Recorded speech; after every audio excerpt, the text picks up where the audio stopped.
Again and welcome back. This is the segment we call Chlorine Champion, sponsored by VisualEyes. We'd like to thank VisualEyes for continuing to sponsor this segment.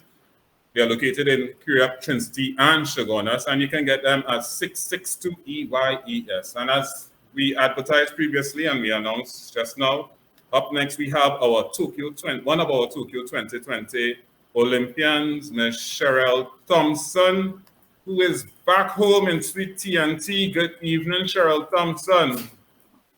Good evening, good evening. How are you this evening? Welcome back. Glad to be home. No place like home. Thank you for having me. How does it feel to be home? How does it feel? Hot, extremely, extremely hot. I mean, go ahead. Certain parts of Tokyo, some people were talking about heat and stuff as well. Yes. There's a different kind of... Tokyo was hot, but the heat in Trinidad are real different. No place like home in both senses. We have a special kind of heat here in Trinidad. We have a real special kind of heat. So, yeah. Cherelle Thompson, who over the last 2 years, I mean, she has been on the program once or twice. She, in 2016, she had attained the Olympic qualifying time, but for different reasons, she didn't go. She overcame that, and she decided to pursue Olympics again in Tokyo 2020. And in that January 2020, you know, she got that national record, the 25:39 it was. Yes. And the short was one in November before that. Yes. And so she signaled her intentions from there and then. But I mean, one of the great parts, I find it have many great parts to the story, but one of the great parts of the story was the overcoming of your challenges and overcoming obstacles. Tell me because I know you had a Zoom and you discussed resilience. Yes. And after going through that and going through your experiences, what does resilience mean to Cherelle now?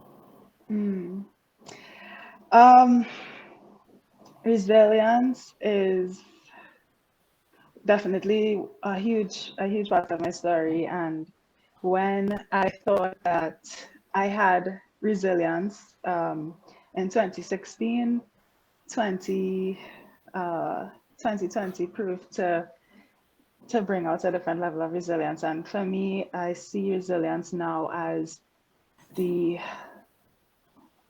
thing that is born out of difficulties, born out of pain, and it's an essential part of becoming a champion. Yeah. And I mean, what I do like about the journey is that you were more or less open with your journey going forward, and you try to share as much information as you could with younger persons, etc. Why was that necessary? Well, in addition to my passion for the sport of swimming and just enjoying being in the water, the reason why I got back into competitive swimming and decided to resume my pursuit of being an Olympian is because of the next generation of athletes. I felt really empty, really like there was a void. When I thought about my career, which ended in 2016, and I felt like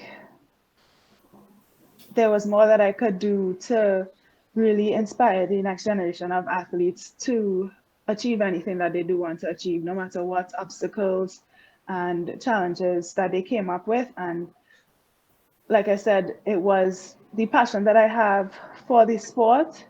My pursuit was not just for myself, but for these younger athletes as well, especially the female ones, because we've seen that there's a huge discrepancy between the number of female to male athletes. And I know we just had I know you were tuning into this segment. How can people like us who in administration apply that resilience? What advice you have for us?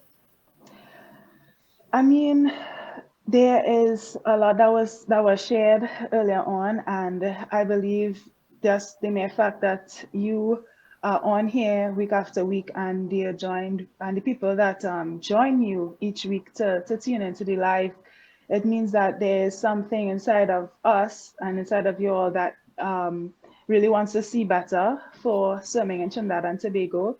And where resilience is concerned, it is a huge component of being able to see that vision come to life.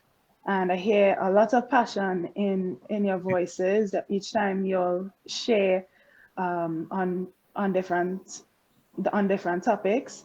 But there are so many there's so many roadblocks, so many limitations that may prevent these things from happening. But like I think it was Rocky said, focus on what you can control and continue to push past the obstacles that stand in the way of seeing those things come to life. All right. Thank you very much. You know, we don't have a whole long segment, so I go into a segment here called 15 feelings. I went to You this jump in right into it. 15 feelings I want to get from you, right? So I want you to give us one word to describe how you felt for the following events. When you attained the Olympic qualifying time in 2016. Elated. When you found out you couldn't go. No words. No words. That's a phrase, right? So what about when you made the Olympic time for Tokyo 2020? Rewarded. And when you surpassed Siobhan Cropper's 53 record, the long course? Ooh, that was happiness. I don't know. That was celebration. When COVID-19 hit Trinidad and Tobago? Confused. When the Olympics were in jeopardy? Anxious. And when the Olympics were postponed? Heartbroken. And when the Olympics were confirmed? Hopeful. And when you had to make the public request for support in May 2021? That was gut-wrenching. When you touched down in Tokyo? Ooh, no words again. Oh God, get my word now, gosh. I mean, the word is not an emotion, but it's like finally. Yeah, that's fine. That's fine. That's fine. Before your race?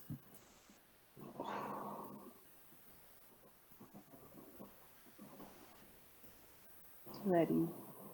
Right. What is that? Ready. Ready. After your race?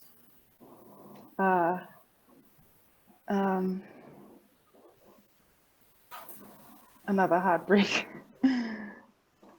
And when you reach back to your room after the race? Oh my gosh.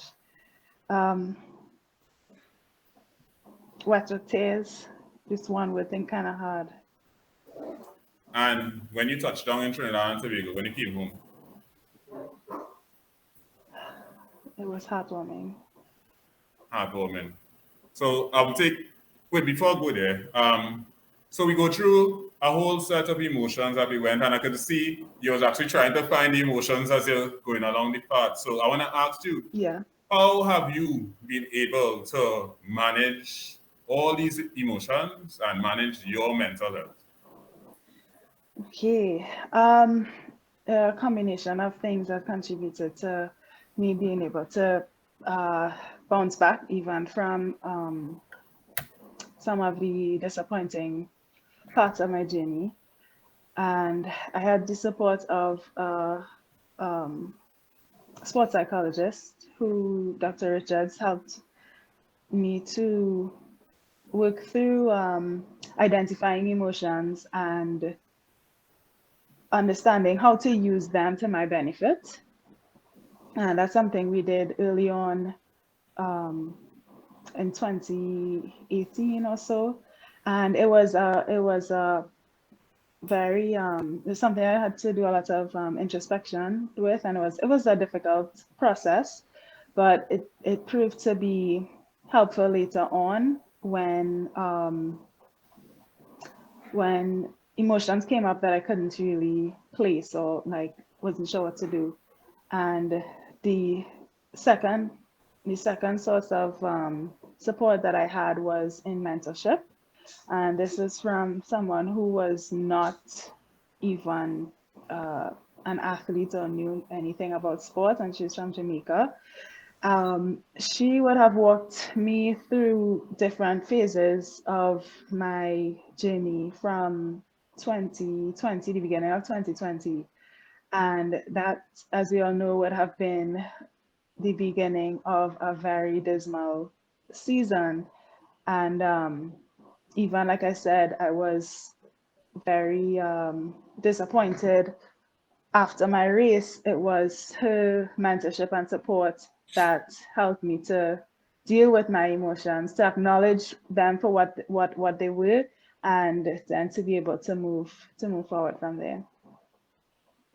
So I want to share with you all and share with everybody a little part of Cherelle's. I mean, this Cherelle, you're originally from. Where does video come from? The video that you sent me. South San Fernando.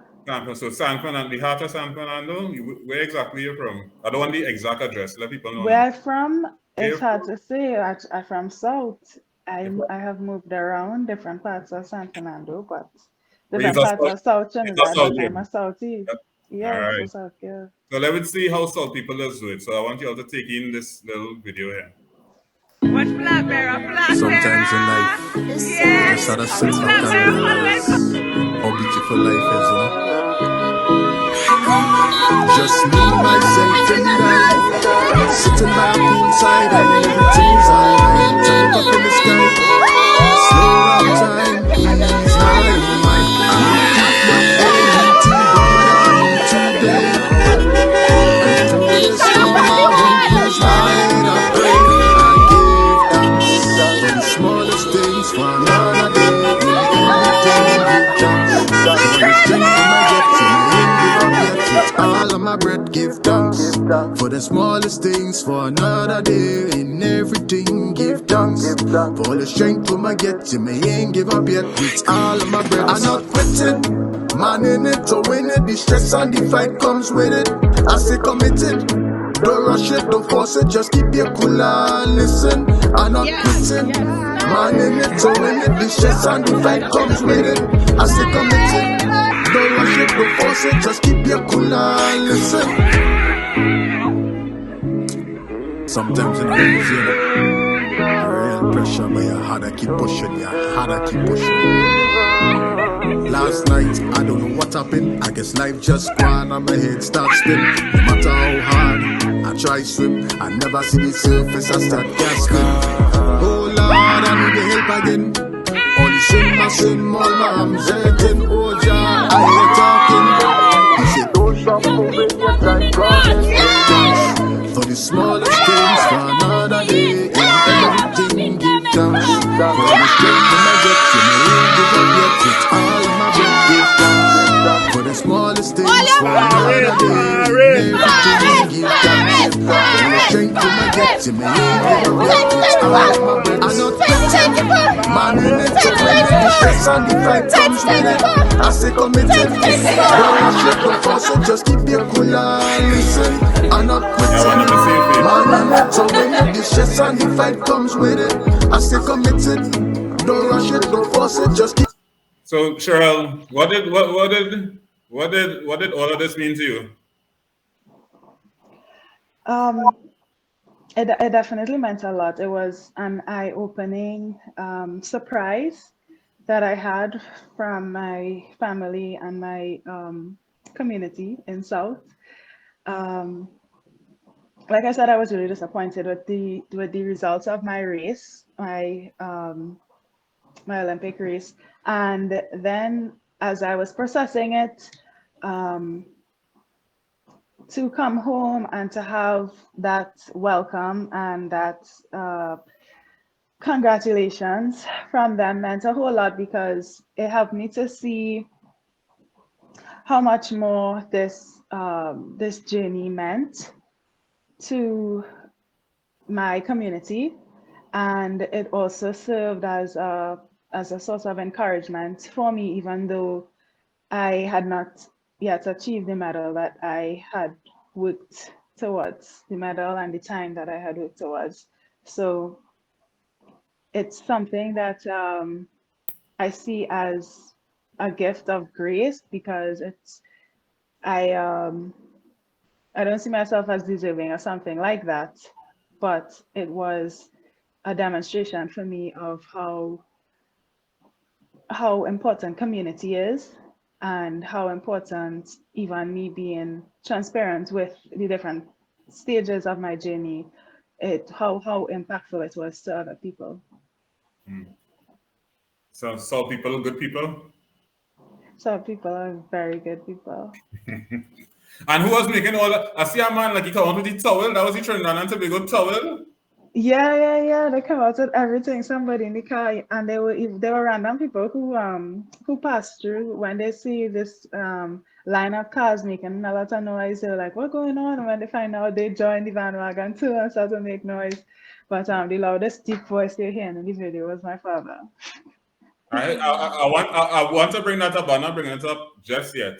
And one more question: which one of your favorite sisters was making the most noise? Wow. Yeah, no, honestly, Where that question came from. on this spot. Which one of my favorite sisters? They were all making noise. I think at the end of the video, my youngest sister is the one who was like, 2024, like she's trying to lose her voice.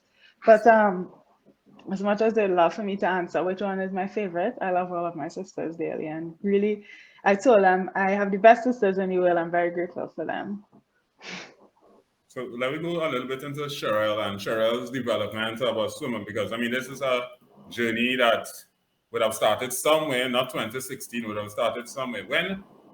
When did you realize that you were fast?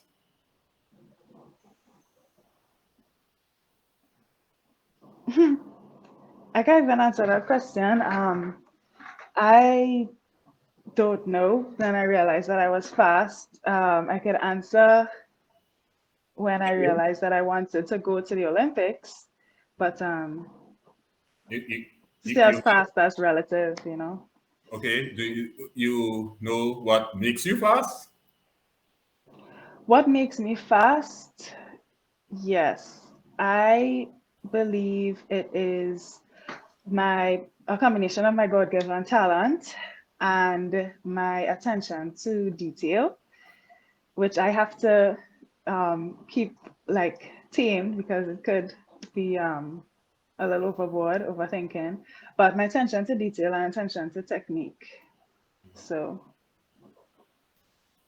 And your attention to detail and your attention to technique. That's right. And strength versus technique. Which I mean, I know that I'm a strong woman. I touch a weight or smell a weight and I start to put on muscle. right. So I have to be careful with that. But strength versus technique where like times are concerned, performance is concerned. In your whole development as an athlete, what have you, as you progress as an athlete, I mean, you may have certain, we have had some ideas in the past that, okay, well, in order to, some people have the ideas, you don't have to be strong, right? So where does the balance lie? Where did you realize the balance lie? Or where did you notice the importance of one over the other? Or how they work together? Yeah, I mean, each has a role to play for me in my journey when I was a lot younger and tinier. There was a period in time that my time was stagnant at around 27 seconds. And I think as my body developed, as I got a little bit stronger, that contributed to my improvement in time after that period of stagnancy. And strength is also important in terms of the strength of my joints and my and the smaller muscles. It's important to understand like the use of the major movers in a stroke and the use of the smaller supporting muscles, which for me specifically, I had to pay a lot of attention to the strengthening of the smaller muscles to support the bigger muscles in being able to perform my technique correctly. And then that takes me to technique. The importance of technique is another pillar that I think is necessary to maintain and to hold true to as you progress throughout the journey. And from a very young age, as a teenager, with all of the coaches that I have worked with, I was always the one that was like soaking in everything that the coach had to say that was technique related. And that's where, like I said, I believe is one of my strengths as an athlete. As I remember specifically in my 13 to 14 age group when I broke the national record in the 50 fly. I attribute that entire race and the success of that record breaking to improvement in technique, because it was something that a stroke that I didn't like because I wasn't very good at. And then at the time I was being coached by Uncle Edman, and we spent a few weeks focusing on butterfly technique. And I remember finally feeling like a flow in the water and in the butterfly. And so once I got behind the block with confidence in my technique, I was ready to fly. And literally that's what I did. So technique, even as a more mature athlete, is something that I respect as a pillar of my performance. And strength it's important, but it has to, each of them has to be seen like and play its role in unique ways. Teamwork. How, I know you are a person who you like to have a solid, strong team around you. How important was that for this journey? And I would go a little more specific to the swim coaches, because I mean, I believe that with your whole Olympic experience, you were the beneficiary of something very beautiful in swimming that has not been celebrated as it should. Where we had four coaches coming together and put aside their club and whatever it is, because Cherelle had a dream and they decided to put their minds together to achieve this. How was that part of it for you? The coaches coming together. It was and you can name the coaches if you want. Yes, definitely. So teamwork definitely made the dream work. And from 2018, the latter half of 2018, where the team started with Uncle Steven, Coach Steven Mendoza, and myself, it expanded from there to France Boucher, to Chantal McLean, Christian Homer. I know you mentioned those are some coaches, but they are also other team members who have joined in. Of course, two other some coaches that were in conversation would have been Franz Huggins and Luke Paddington as well. And the latter half, or the latter segment of my journey, the home stretch, included a foreign coach, Kathleen Prindle in the US. But for the major part of my journey, it was Trini-bred, I'm a Trini-bred athlete, a Trini-bred Olympic qualifier, and I really attribute my success and the performances that I had leading up to the games to the teamwork that I was privileged to be a part of.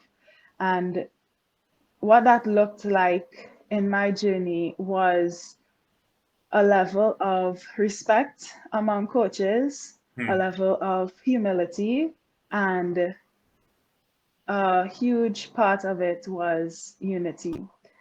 And the unity of vision and us, everybody wanting to see the end result or the end goal of Cherelle being successful in and achieving the best of my potential, the fullest of my potential in the water. So it also looked like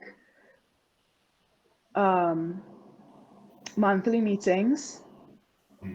We were limited by the constraints of the pandemic, where movements were concerned, and we didn't let that stop us in terms of the interaction that we had over the phone or via Zoom. And even as I left the country in the last 4 months, the home team was still very much a part of my journey. And the core members being Uncle Stephen and France, along with the US based coach. So that was something that was really, really incredible to see unfold. And I'm so proud to say that I have been bred and trained in a large part from our home soil. And it really just speaks to what is possible for the rest of us, the rest of the swimming community, if more coaches would, put down their egos and humbly, offer their expertise and their support and collaboration with other professionals to really see the success of athletes. But you said something there, though. You said earlier, you said that these coaches did, the local coaches, you're born and bred here, right? But afterwards, you went to a US coach. What was the need for that? Well, I was presented with the unique challenge in 2021 as things just continued to get more challenging, not just mentally, because I've been training by myself for a long period of time, but there was a drought in competition, and a huge part of my preparation plan was to be competing once a month.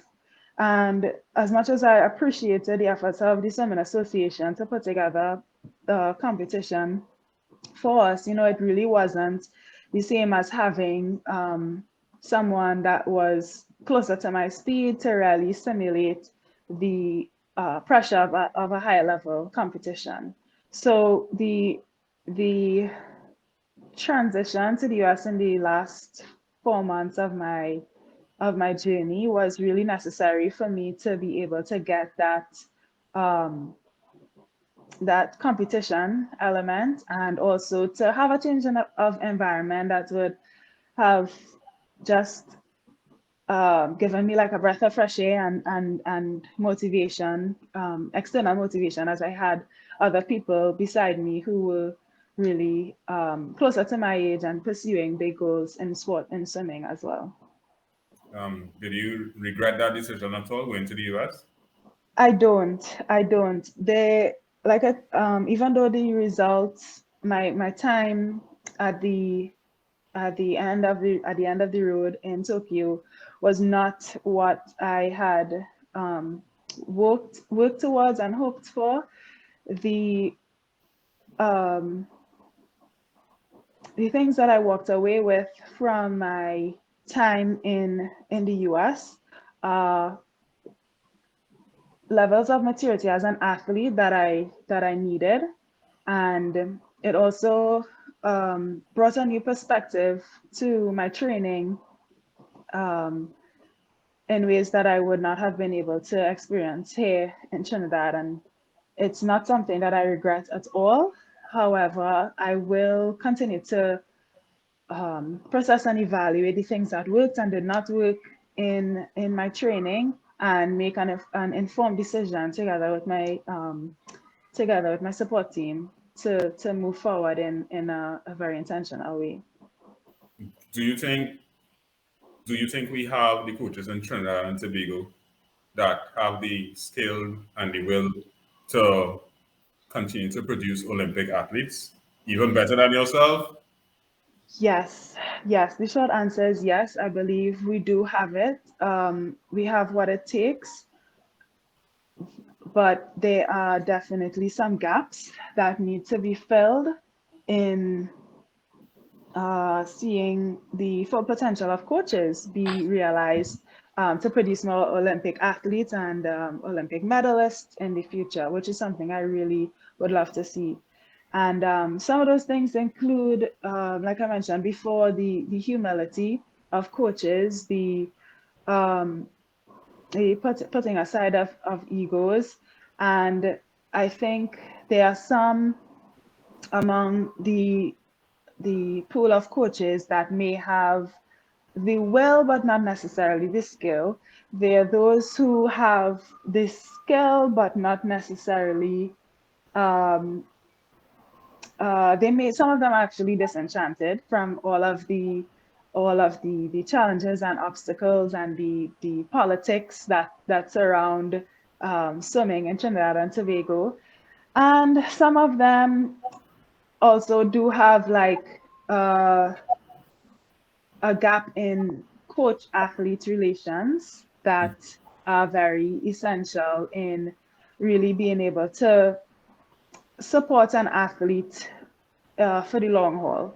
So because of those things, in the first instance, I think this is why I would stress the importance of unity, because where there are shortcomings in one coach or in one individual, there may be another who has that skill set to balance things off. And that's something that I remember Uncle Stephen would have brought forward whenever we had meetings, acknowledging the fact that we all are, they all were coming together as coaches, bringing together their strengths in order to see the success of the vision.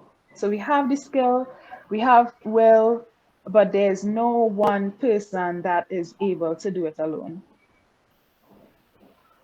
So if you're now joining us, this is the VisualEyes Chlorine Champions. We have here two-time Olympic qualifier, one-time Olympian, 2020, Cherelle Thompson, who's here sharing some of her story with us. Cherelle Thompson. Welcome, everyone. Welcome to Chlorine. Cherelle Thompson. I have a question to ask you, right? Mm-hmm. On your Instagram, you had Paris 2024, question mark, right? Mm-hmm.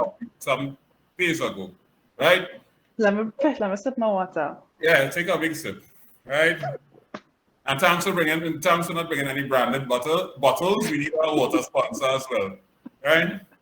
So Paris 2024. And then I sent you a message and I gave my response. But then in the video now, at the end of the video, I heard a family chant of Paris 2024. What are they talking about?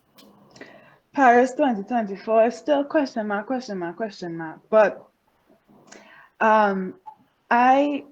where I am concerned, Paris 2024, we'll see if that's what God has in store for me, because I often joke that I'm living life off script since 2016. My plans just went away after I had intended to be done with my competitive career in 2016. And here I am in 2021 as a first-time Olympic athlete. So I love the sport, and I also love being able to make a difference in the lives of others. And Paris 2024 will be the vision for me is that I have the opportunity to look to the left and right of me and see another female athlete or two with Trinidad and Tobago cap and goggles ready to race for us. So it's something that I am wanting to find ways to really support the next generation of athletes in more ways than I was able to leading up to 2020 games. And if I will also be there as an athlete, who knows? So it's not a no. It's not a no. That's question mark, question mark, question mark. Question mark, question mark, question mark. All right. What, I know you tuned into the last segment, and I want to ask you the same question we were asking basically. What would you like for aquatics in Trinidad and Tobago? I know you probably have a list too, but prioritize. What would you like? Probably you could start with your Olympic journey, right? What would you like in aquatics in Trinidad and Tobago that could have helped your Olympic journey?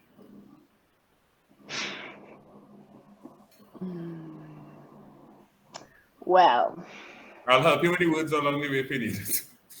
yeah, that would be appreciated. But I will be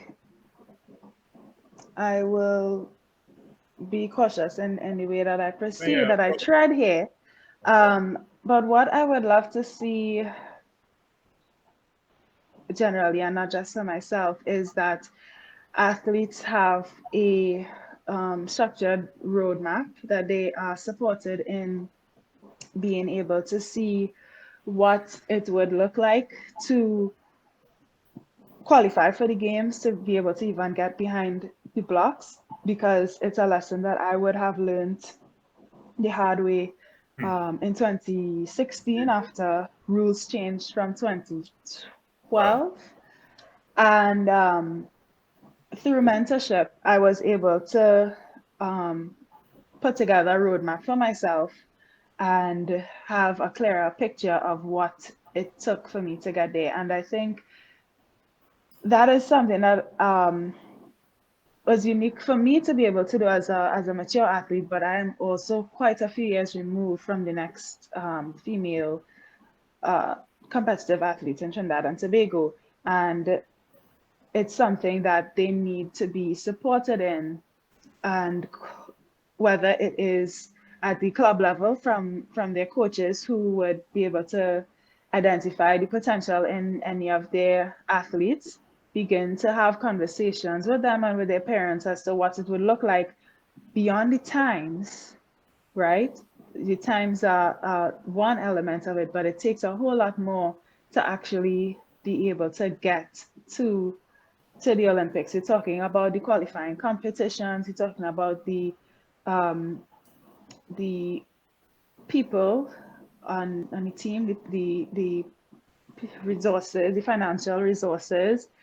We're talking about the just elaborate on people. We're considering if there's need for a strength and conditioning coach, somebody to support where prehab is concerned, the psychologist if necessary, or if one of the not even necessarily psychologists, but like if they're mental, there's mental support for their mental and emotional health.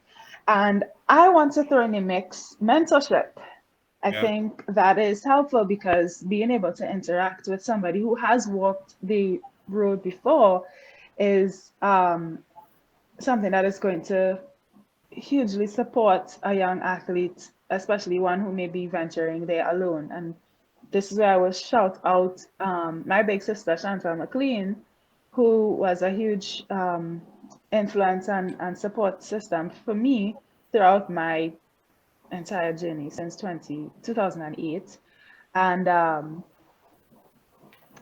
beyond that, I want to kind of go back to financial resources. It takes a lot financially to be able to not just go to competitions, but to train and to compensate for the loss of income that is involved in pursuing this Olympic this Olympic dream. And for me, it looked like sacrificing my educational pursuits, then sacrificing my entrepreneurial pursuits.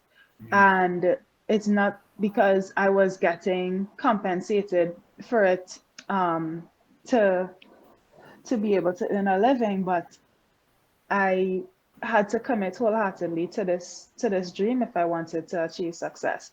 So again, it takes a lot of financial support to get things done, to be able to go to competitions, to eat, to commute, to pay the professionals that are necessary as a part of the team, and for the administrators involved and coaches involved, being able to give air to former Olympians, not just myself. I'm speaking now to Siobhan and Miss Donahue and George Bavell, people who have been in the sport for a lot longer. People like them, I think, will be very valuable to have at the table where decision making is concerned. And that will make a difference in the structuring of things like competitions, the running of competitions, straight up to putting things in place to support Olympic hopeful for Trinidad and Tobago. And I know you are a big proponent of learn to swim as well. What would you like to see in Trinidad and Tobago in that, so that it could assist the Olympic journey? Well, I hear a lot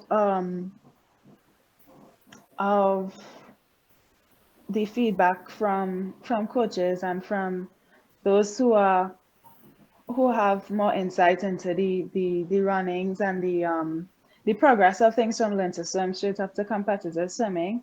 And I understand and respect the value that learn to swim has in feeding the competitive programs. So for me, as somebody who I have no intentions or interest in being a competitive coach, but I do love learn to swim because it is the love of the water that really first got me into it and has me into it and has me in it this long. But I would love to see, like Rocky said, more fun-filled programs.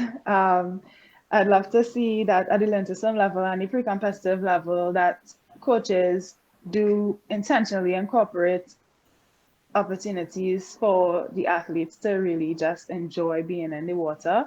And another aspect will be seeing some more structure to the modules and the ways that the learn to swim programs are run, so that athletes being fed into the non-competitive program will come out with skill sets that are really foundational to the body awareness that is really important for being able to progress as a competitive athlete.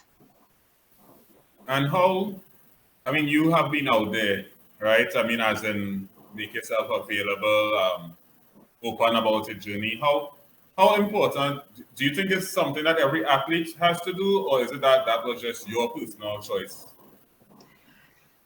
That's definitely my personal choice. Success looks different to each individual. And for me, success included having an impact and being able to see younger athletes experience and achieve success and have and find meaning and significance in their efforts as well. However, for another individual, success may look like in isolation an Olympic medal or a national record or making a national team. But while all of those things are meritable and things that I too want to achieve, national records, Olympic medal, like a world record, those type of things are worth pursuing and worth having as part of your goals. But what is much more long lasting, at least in my opinion, and much more valuable is knowing that once my career is over and I have put down my cap and goggles, that another athlete, and there's another female athlete that will know and feel empowered to go out and do the same thing and achieve even greater success. That's what is much more long lasting and true success to me. So Cherelle, we're winding up the interview, so let's have two more questions to ask you. Right? Family. That's all I'm saying, family. You go ahead. Family. How important was that for your whole journey? Family. I can't do anything. Can't do anything without my family. Even after I left Trinidad in March to finish up my preparation, I've been out since then, and every day I was on the phone calling some member of my family just to hear their voice, to be able to see their face, and I would have highlighted in that celebration video my grandmothers, whom I love very, very dearly and learned so much from their own journey and story. But from a teenager in competitive swimming straight up until this Olympic Games, my family has been my backbone, and they have been the sounding board to me when I am trying to navigate next steps. They've been sous chefs to help me prepare meals. They've been That's sous chef like Cindy, right? sous chefs in the I'll have to send my mom to assist there too. But yeah, they've been financial support. My extended family has been prayerful, uplifting me in prayer, and those type of things I value so much, because without their support, I literally would not be able to have gotten as far as I did. And when things got really, really tough, especially thinking back most recently as I started my medical degree, I needed them so much more to support me in getting to training sites, to helping me with preparation of meals, and just listening to me when I needed to vent or to cry. And support is just a huge factor in my journey. I'm so grateful for them. You're real like water, girl. Is either water in the pool or water in your eyes? Yes, that is true. That is true. And final, I wanted to, just in general terms, final words. I want to send two sets of final words. Final words to the aquatic fraternity, anything you want to say, and final words to Trinidad and Tobago. Trinidad and Tobago, thank you all so much for the support and being a nation that is being a nation that I'm so very proud to represent on the international stage. As much as we have our own challenges and disputes, there's no place like Trinidad and Tobago, and I'm really proud to represent the red, white, and black. And I thank the wider swimming fraternity for their support, individual clubs, individual parents, and athletes who would have sent notes of support during my journey, as well as after my final race in Tokyo. I really, really appreciate it. And to know that I have not everybody, that is not unavoidable, not the support of every person, but for those who have been supportive of my journey, I am so grateful to you all. And grateful to those who have also not been supportive of my The journey. haters, the The haters. haters, the Love haters them. have the haters have also played a very important role in helping me to become the person that I am today. And I am grateful for the disappointment of 2016, for the injustice that I experienced both then and afterward, for those who would have said things either directly or Mm. not to my face that would and persons who would have stood in my way. I am grateful for you all. You all were very, very integral in my journey. And I just felt like I needed to say that Yeah. in combination with the appreciation that I do have for those who have been in my corner through thick and thin, and sending love and support to me. So thank you all very, very much. And Cherelle, I would like to thank you for sharing today and sharing always. And I know you like to find solutions, and I know you want to get things fixed. And I mean, I can speak for myself. I mean, I will try to continue to do what I can in my corner of the wood. Mm. But you have demonstrated a lot of resilience. I think you're a role model for many young athletes, female athletes especially. Mm. And I hope you can, in whatever way, form, or fashion, that I mean, you said you would do it already, but continue in the sport to provide that mentorship, that support, or to put back on that swimsuit and get that red, white, and black cap and goggles You and see, you see. see. And I mean, as you go forward too, don't be ashamed to let people know what you need for this journey, because you are the only person who know what situation you're in. And Right. I know you have put aside a lot of your dreams and ambitions and careers for this. And I mean, I know you want to still pursue those. So Mm-hmm. you just continue doing you. And if it can be better than you, do that too. Right? And and we're proud of what you have achieved. I mean, you're the fastest female in Trinidad and Tobago, and I still think you have a way to go. Mm-hmm. Yeah, definitely more potential to be realized, and that's one of the reasons why I haven't. Question mark, And question I mark. decided not to stop. Yes. So thank you again so much, Jason. Problem. Thank you to Chlorine Callaloo and Trinidad Freestyle for your support along the journey. And we really appreciated Dylan and I when we heard the messages of support coming from Chlorine Callaloo while we were there in Tokyo. So thanks again. So, allowing you to say good night in Japanese. I don't know, but I think it's No, don't say konnichiwa. it. For thank you. No, you know what? We need to get Miss Carter on here. She was the MVP with like all the Japanese words. I was so very impressed. I think it's arigato gozaimasu. I think it's Well, that saying thank you. ladies and gents, I do not know what Cheryl said there. So if it's something that she's Arigato not supposed to gozaimasu. say, Tracy, if you're listening, you have to let me know if I said it correctly. we remove ourselves from all liability.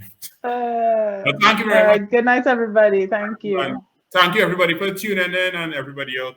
Please have a good night and see you again next week on Chlorine Callaloo. Thank you very much.